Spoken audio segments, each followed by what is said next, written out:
Assalamu alaikum viewers. In today's podcast, we have a very special guest, the daughter of Pakistan's nuclear program's father, Dr. A.Q. Khan, the person who actually enabled Pakistan to become a nuclear power, and he was instrumental in catapulting Pakistan's status in the international community.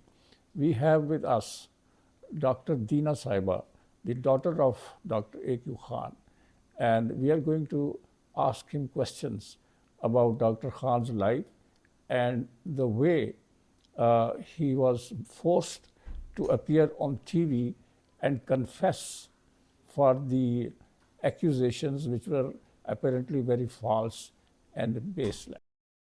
Thank you, Dr. Saiba, for joining this program. Thank you for inviting me.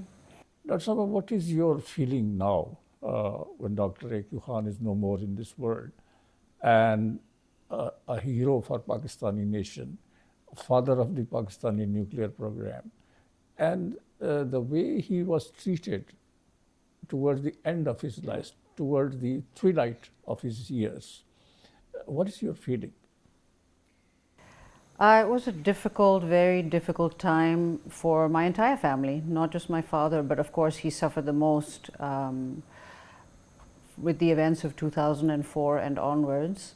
At that time when he was asked to make a confession, I was living abroad. I was in the UK, and the day before he came on TV, or earlier that day, my parents called me up and they said that this is what's going to happen. Your father is going to come on the television, he's going to make a confession, and we want to warn you because there's likely to be a lot of media fallout.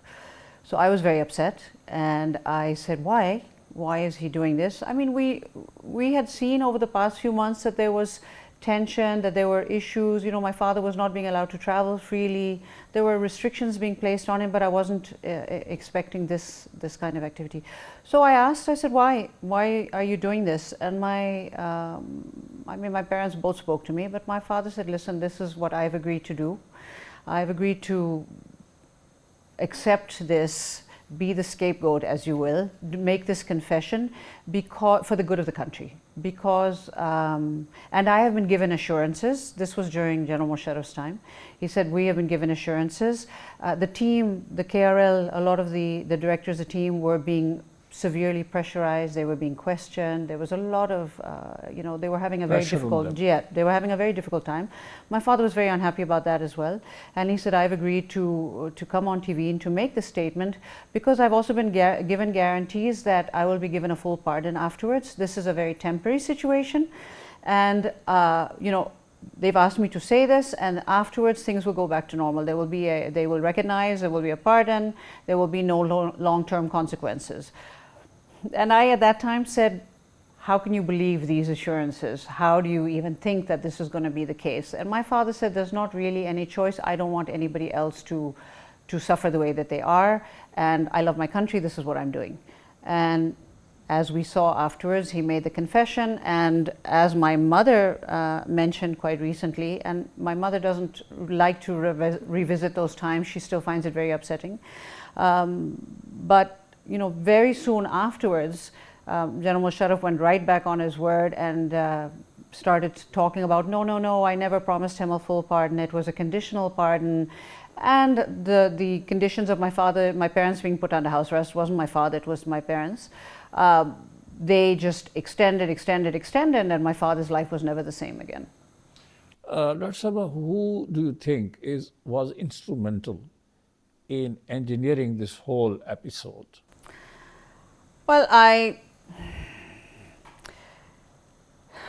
wasn't there, so I can't tell you exactly, but I know, of course, that there was a lot of activity, there was a lot of pressure from the Americans to, Pakistan had to keep its allies happy, and having a nuclear program that was not one of the things that they particularly were happy about. And so this was throwing my father under the bus, so to speak, was a good way of ensuring that they fulfilled their commitment to control the situation, and the scapegoat was my father. Do you believe that Pakistan provided nuclear technology to Iran and some other countries, as was accused by some quarters? I would say whatever technology was shared with full knowledge of the relevant authorities. There is absolutely no way that my father could have shared any information or transported any kind of equipment anywhere without full knowledge of the government, of the army, because my father had an army escort everywhere he went, and everything was overseen by the army. So, how could he do something on his own? Yes. Did he have, your father, the great hero of the Pakistani nation, political intentions or political ambitions No. to fight election? No. Or to become the president or prime minister of Pakistan? No, people suggested it to him, and I think at one point there was a movement for him to launch a party. But my mother has always been extremely against my father being in politics. She always said, listen, it's a dirty game. And my father, I think, also realized, my father, his prime concern was Pakistan. He was a patriot above anything else. So if he had thought maybe that politics was a way to move the country forward, then he might have considered it, but he never had an interest. His interest was in social welfare and developing Pakistan as a nation. He had no political ambition. What is is there any truth that Dr. Khan Sahab made huge money through this underground? I wish. I wish. So much publicity came out in the international media as well. Dr. Saab, millions abroad, millions in various accounts, luxury villas. I remember reading luxury villas on the Caspian Sea and here, there, and everywhere. And his daughter has, 7 villas and 4 passports, and I don't know what rubbish was written out there. All of it without any kind of substantiation or any kind of research. It's not true. And in fact, at that time, when all of this happened, all of our accounts, my parents' accounts were investigated. Everything was looked at. They found nothing.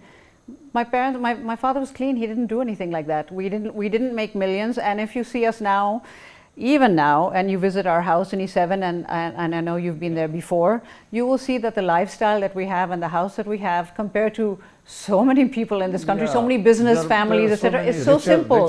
So simple. Yes, exactly. Exactly. Do you think that the mind of the people, relevant people or authorities, began to change following the 28th May blasts? Well, for the country as a whole, it is clear that there was a resurgence of affection and love. Not that it ever died, I would say. The one thing that sustained my parents, and particularly my father, from 2004 onwards, was the fact that it was made always very clear to him that the people loved him, and that they appreciated what he did and the sacrifices that he made, whether or not those were acknowledged at a higher level. So for us as a family, it was very nice to see that acknowledgement again. Social media was full of praise for him, prayers for him, and that, for us, it's gratifying to see that has come up again. Dr. Saab, basically, at any point, because you are the daughter and you know more than anyone else, had become so dejected and disappointed that he decided to call it a day and go back to where he was working before he came to Pakistan? From what my mother says, because this was pre my time, my mother said initially when my father came to Pakistan, and he was, initially when he came here, I think he was working with PAEC, or that was the idea. And he got very frustrated because he saw that nothing was happening there. And he then spoke to Bhutto Saab, or actually wrote a letter again to Bhutto Saab, and he said, listen, nothing is happening here. I'm very frustrated with this, and I am going to resign from here, and I'm going to return back to Holland and take on my job. And then after that, he was given his own project. They said, no, we'll give you a separate project, you manage it, you do what you need to do. And that's how he started heading up his own project. Dr. Saab, do you remember any incident or event where Dr. Saab felt that his program to make Pakistan a nuclear power was being sabotaged or subverted from within? That's a difficult question for me to answer. Those events happened. In the early days, I was too young to be aware. And at a later stage, in the 80s, when the program became more public, that was when I was still around. I was in high school, but then I went abroad. I was at university. And so at the time of the blasts and all, I was already abroad.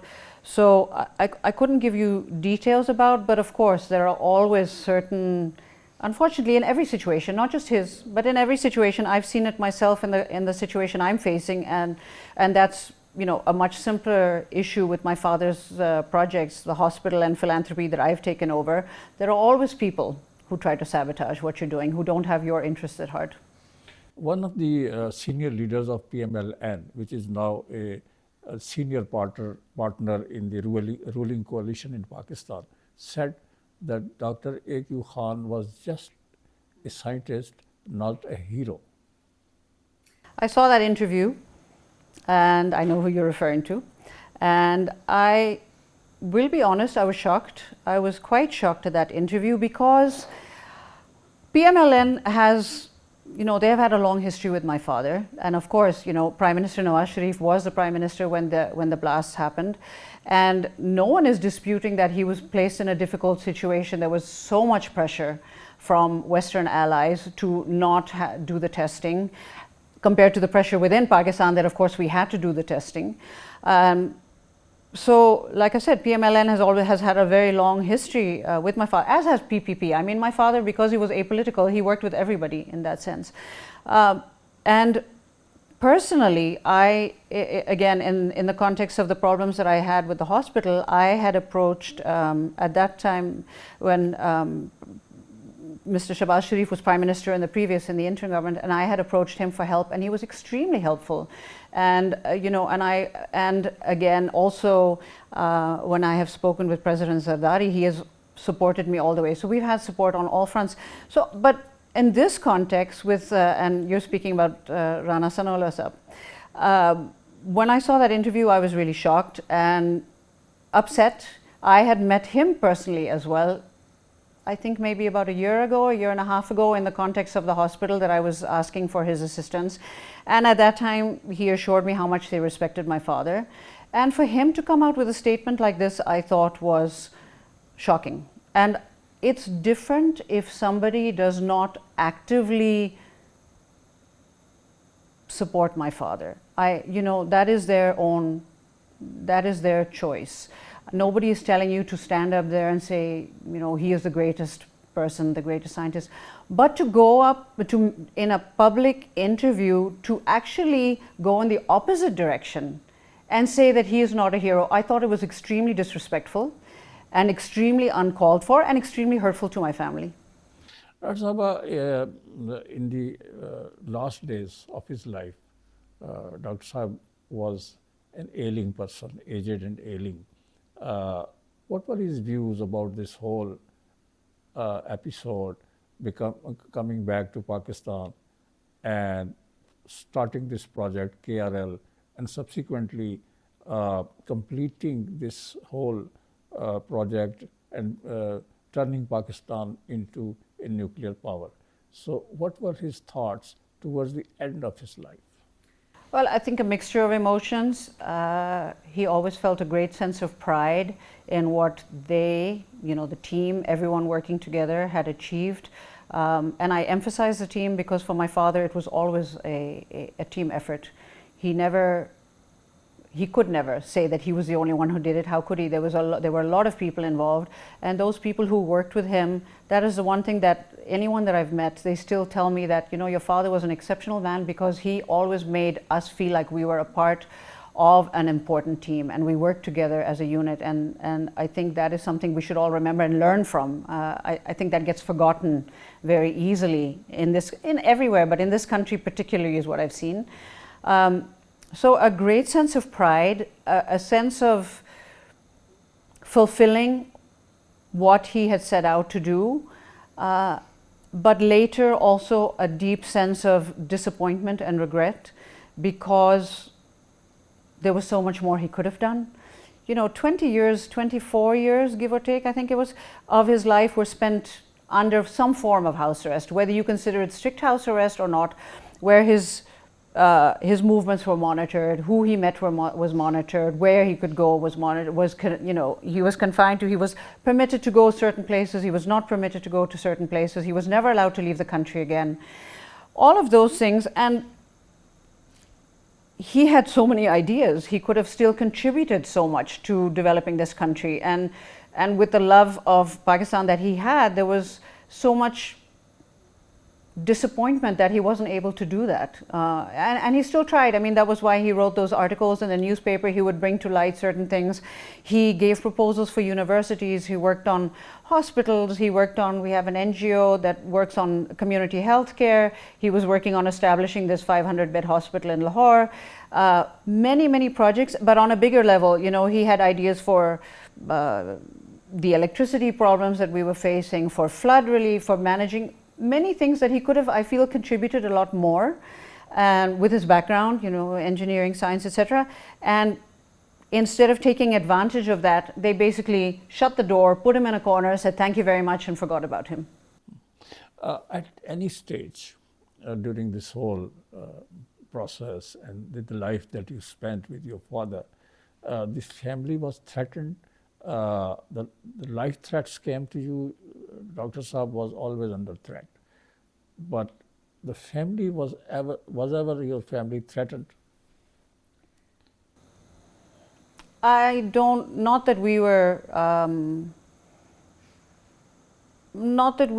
aware of in a very obvious way. Obviously, my father always had security with him, and that was a part of our life, so we didn't really think much about it. When all of this happened in 2004, when all of this happened, then of course there was more. Suddenly the security was ramped up, and I was abroad. I wasn't allowed to return for a year when this happened. They wouldn't let me come and visit my parents.